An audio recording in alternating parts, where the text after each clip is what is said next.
Subiri kidogo ni kuibie siri hii.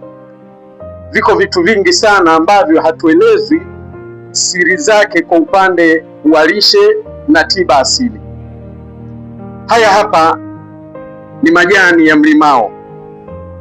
Wengi hatujui siri zilizomo ndani yake kwa upande wa lishe na tiba asili, lakini hata wale wanaotumia, baadhi yao wanatumia kimazoea bila kujua ndani yake wanapata faida gani. Kwa dakika chache zisizofika dakika 2, mimi na wewe twende tukamsikilize daktari wa tiba asili Sheikh Khalid Al-Humaidi akitudadavulia faida nyingi sana za majani ya mlimao kwa upande wa lishe na tiba asili. Karibuni tukamsikilize.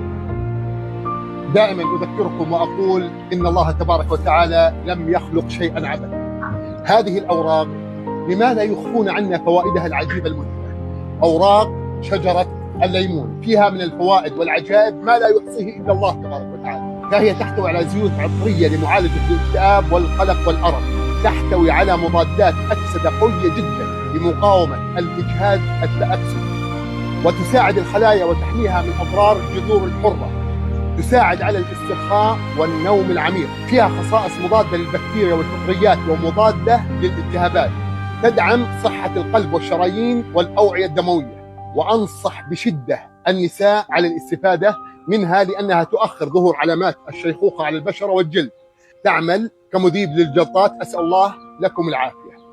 أفضل وألذ طريقة لاستعمال ورق الليمون هو إضافته إلى الشاي المغلي على النار ليعطي نكهة الشاي المدخن المصنوع أو المعمول على الحطب. بسم الله. صحتين وعافية. انشروا المقطع للفائدة وجزاكم الله خير. Shekhe asema Allah mhifadhi daima, na kukumbusheni na kusema kwa Mwenyezi Mungu hakuumba kitu bila sababu yoyote. Majani haya kwa nini wanatuficha kutoka kwetu faida zake za ajabu na za kushangaza? Majani ya mti wa mlimao yana faida na mambo ya ajabu ambayo hakuna anayejua idadi yake isipokuwa Mwenyezi Mungu aliyetukuka na kutukuzwa. Faida kuu za majani ya mlimao zilizotajwa: kwanza, mawazo ya usiku.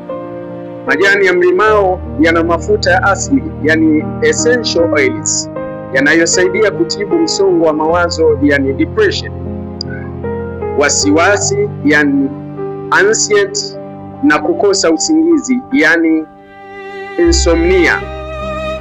Faida nyingine ni ulinzi wa seli. Yana kiasi kikubwa sana cha viua sumu mwilini, yani antioxidants, vinavyoambatana na matatizo ya oxidative stress, na hivyo kulinda seli dhidi ya madhara ya free radicals. Faida nyingine ni kutuliza mwili. Yanasaidia mwili kupumzika, yani relaxation, na kupata usingizi mzito. Faida nyingine ni kupambana na magonjwa.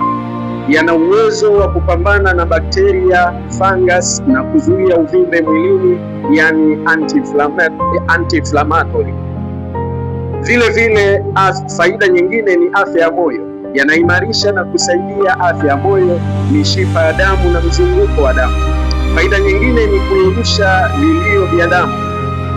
Yanafanya kazi kama kiyeyusha vilio vya damu, yani blood clots. Vile vile kwa ajili ya wanawake, Shekhe anawashauri sana wanawake kuyatumia, kwani yanasaidia kuchelewesha dalili za uzee kwenye ngozi, yani anti-aging.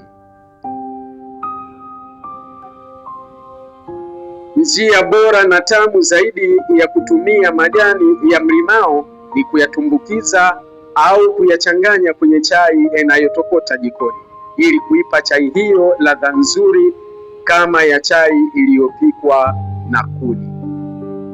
Sheikh anamalizia kwa kusema bismillah, afya njema kwenu. Sambaza kipande hichi cha video ili wengine wafaidike, na Mwenyezi Mungu akupeni kheri.